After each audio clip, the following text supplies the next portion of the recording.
Voilà, on va rejoindre en direct à Alger notre correspondant Khaled Drareni. Khaled, des manifestations, on l'a vu, plutôt calmes, sans violence aujourd'hui.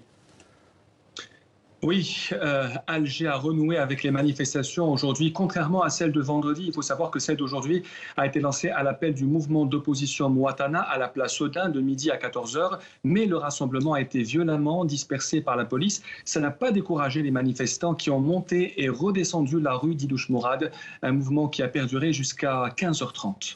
Alors on l'a vu, beaucoup de jeunes parmi les manifestants, de la société civile et pas de représentants des partis politiques algériens.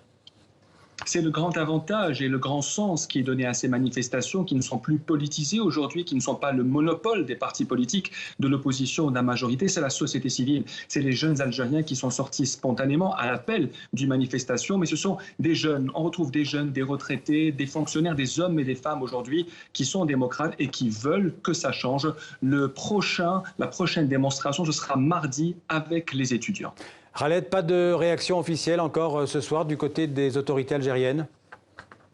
Des réactions plus ou moins timides. Abdelmalek Sela, l'ancien Premier ministre et directeur de campagne du président, a été totalement dégagé de la wilaya de Hadrar, où il est parti en pré-campagne électorale. Il a fait un discours pour promettre le changement et pour dire que ça pourrait s'améliorer. Mais la peur aujourd'hui s'installe à quelques jours de la grande manifestation de vendredi prochain. On parle d'une répression qui pourrait être décidée à cette occasion.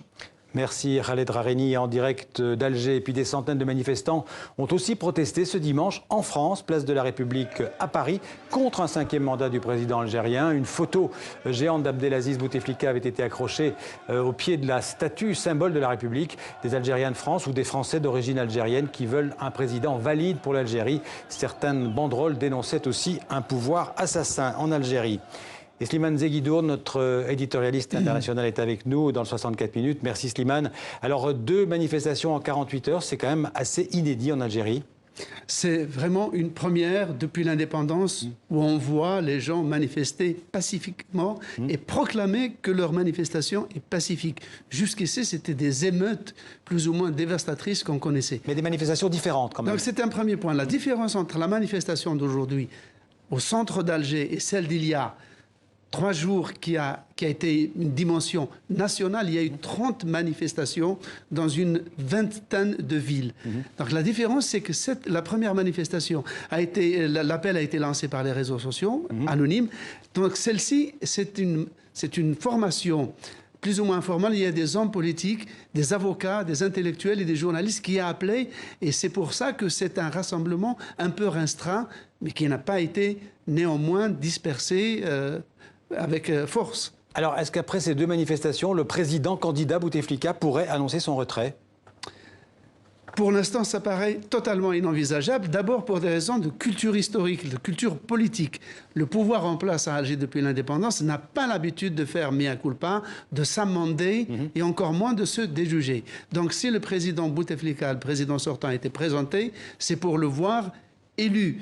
D'ailleurs, lui-même, qui est en Suisse actuellement pour des soins, a adressé hier un message, toujours un message lu par d'autres personnes, par rapport, donc un message à la nation, dans lequel il passe totalement sous silence l'énorme manifestation qui a enflammé tout le pays. Alors Slimane, si jamais le président Bouteflika renonçait à un 5e mandat, est-ce qu'il y a une alternative pour le pouvoir algérien?